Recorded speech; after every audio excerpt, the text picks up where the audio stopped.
सर्व शिक्षक बांधवांना नमस्कार. प्राथमिक शिक्षकांच्या जिल्हांतर्गत आणि आंतरजिल्हा बदली 2024-25 याचं आत्ताच परिपत्रक निघालेलं आहे. काही दिवसापूर्वी या परिपत्रकानुसार बदली पोर्टल म्हणजेच OTT प्लॅटफॉर्म शिक्षकासाठी ओपन केलेला आहे. तिथे ते अगोदर फक्त प्रोफाईल पाहू शकत होते, तर आता दिनांक 2 मार्च ते 9 मार्चपर्यंत आपण इथं पाहू शकता. 2 मार्च ते 9 मार्चपर्यंत शिक्षकांनी स्वतः आपल्या प्रोफाईलमध्ये अपडेशन करायचं आहे. ज्या शिक्षकांना आपल्या प्रोफाईलमध्ये काही बदल करायचा असेल त्यांनी तो 2 मार्च ते 9 मार्चपर्यंत आपल्या पोर्टलवर लॉग इन करून बदल करून घ्यायचा आहे. तर तो बदल कसा करायचा हे आपण आजच्या व्हिडिओमध्ये पाहणार आहोत.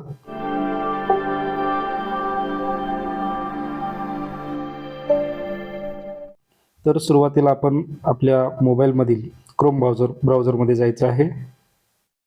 तिथे आपण पाहू शकता तरी आपणास ती साईट ओपन होईल ott.mahardd.com. यामध्ये गेल्यानंतर इथे आपण आपला मोबाईल नंबर प्रविष्ट करायचा आहे, जो आपला शालार्थला रजिस्टर्ड असेल किंवा ज्या मोबाईल नंबरवरून आपण यापूर्वी या पोर्टलला लॉग इन केलेला असेल तो नंबर इथे टाकून घ्यायचा आहे. तसेच खाली दिसणारा आपणास कॅप्चा कोड देखील टाकून घ्यायचा आहे.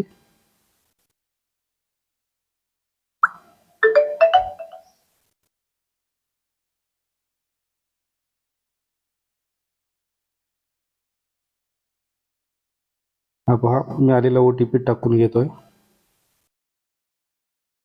आणि नंतर OTP टाकल्यानंतर लॉग इन या ऑप्शनवरती क्लिक करायचं आहे.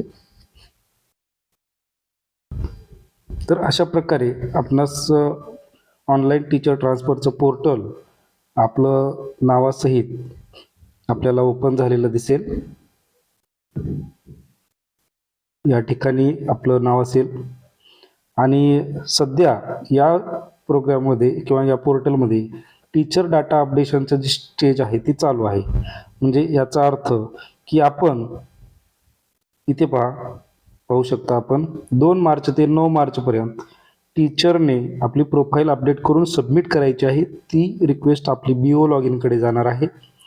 तर याच कालावधीमध्ये BO लॉग इनला आलेली रिक्वेस्ट किंवा आलेलं अपडेशन हे 9 मार्चपर्यंत BO लॉग इनवरती अप्रूव्ह होईल किंवा व्हॅलिडेट होईल आणि हे व्हॅलिडेट झालेलं नंतर आपल्या CO लॉग इनकडे जाणार आहे. तर आपण सुरुवातीला आता हे प्रोफाईल अपडेट कसं करायची हे आपण पाहूया. सुरुवातीला इथे 3 डॉटचं आपल्याला चिन्ह दिसत असेल वरती डाव्या कोपऱ्यामध्ये. या चिन्हावरती आपण क्लिक करायचं आहे आणि इथे प्रोफाईल नावाच्या ऑप्शनवरती आपण क्लिक करायचं आहे. तर पहा, इथे प्रोफाईल नावाचं ऑप्शन दिसत आहे.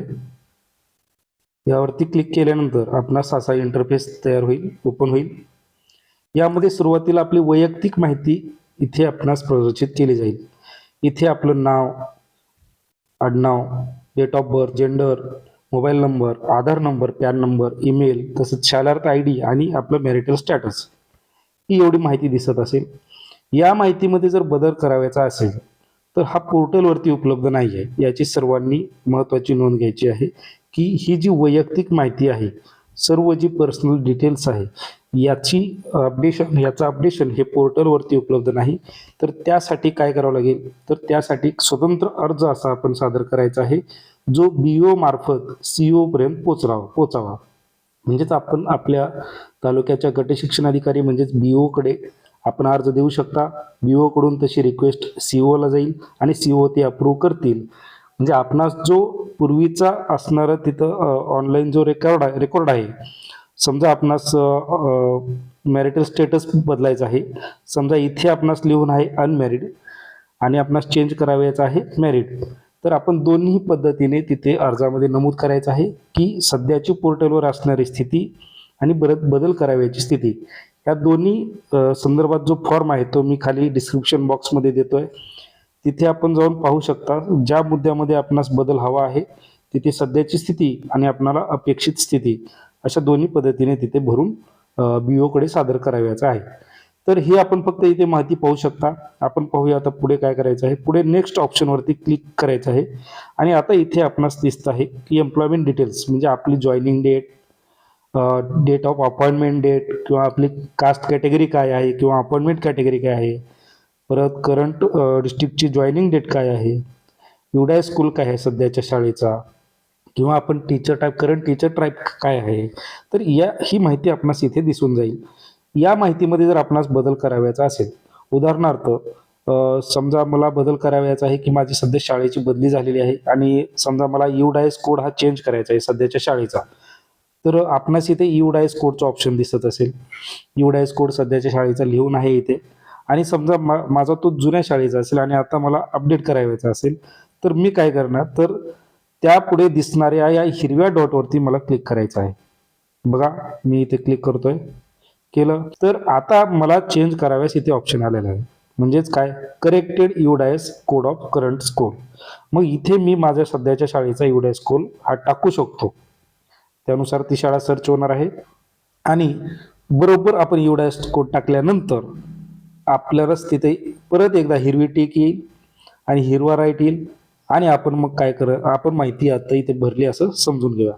समजा मला दुसरीकडे कुठेतरी बदल करायचा आहे, समजा लास्ट ट्रान्सफर माझी झालेली असेल तर इथे मी चेंज करू शकतो.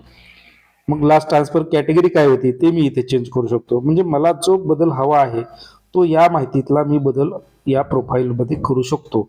मी स्वतः करू शकतो. त्यासाठी कुठे अर्ज करावयाची गरज नाही किंवा कोणाकडे रिक्वेस्ट पाठवायची गरज नाही. आपणास बदल करावयाची सर्व माहिती भरून घेतल्यानंतर खाली इथे सेव्ह असं ऑप्शन आहे. या सेव्ह असं ऑप्शन जिथे आपणास दिसत आहे ते सध्या ब्लर दिसत आहे. म्हणजेच मी इथे माझ्या माहितीमध्ये कोणताही बदल केलेला नसल्यामुळे इथे सेव्ह ऑप्शनला ब्ल्यू टिक दिसत नाही किंवा ब्ल्यू कलर दिसत नाही. ज्यावेळेस तुम्ही आपण वरील कुठल्याही माहितीमध्ये आपण बदल कराल त्यावेळेस आपणास इथे सेव्ह हा ऑप्शन या निळ्याप्रमाणे डार्क झालेला दिसेल आणि त्या सेव्ह वरती क्लिक केल्यानंतर परत आपणास एक पेज ओपन होतं. हे पहा की आपली एकत्रित माहिती इथे दाखवली जाते. आपण जो बदल केलेला असेल किंवा पर्सनल डिटेल असेल, वैयक्तिक माहिती असेल, या सर्वांची माहिती म्हणजे तुमच्या प्रोफाईलची एकंदरीत माहिती सर्व इथे शो होते.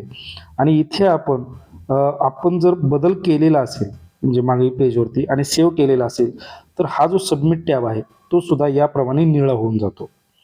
आणि मग आपणास जो बदल केलेला आहे तो बदल पूर्ण करून झाल्यानंतर आपण काय करायचं आहे, मग परत एकदा माहिती तपासायची आहे. कारण इथून एकदा रिक्वेस्ट केली की परत आपण कुठलाही बदल करू शकत नाही. त्यामुळे काळजीपूर्वक सर्व माहिती भरा आणि मगच सबमिट या ऑप्शनवरती क्लिक करा. आता मी काही न भरल्यामुळे इथे निळा कलरचा सबमिट ऑप्शन नाही आहे. आपण भरल्यास आपला हा सबमिटचा ऑप्शन हा निळा होऊन जाईल आणि त्यावरती क्लिक केल्यानंतर पुढील पेजवरती आपणाला एक आपल्या रजिस्टर्ड मोबाईलवरती एक OTP येऊन जाईल आणि तो OTP एंटर केल्यानंतरच आपली जी माहिती आहे ती अपडेट होईल. म्हणजे सध्याची जी माहिती अपडेशन आहे ती आपली कधी पूर्ण होणार आहे, तर आपला जो रजिस्टर्ड मोबाईल नंबर आहे त्यावर आलेला OTP जर आपण सबमिट केला आणि त्यानंतरच आपली माहिती काय होणार आहे तर अपडेट होणार आहे. तर अशा प्रकारे ही सर्व माहिती आपणास समजली असेल. व्हिडिओ आवडला असेल तर लाईक करा, सबस्क्राईब करा. धन्यवाद.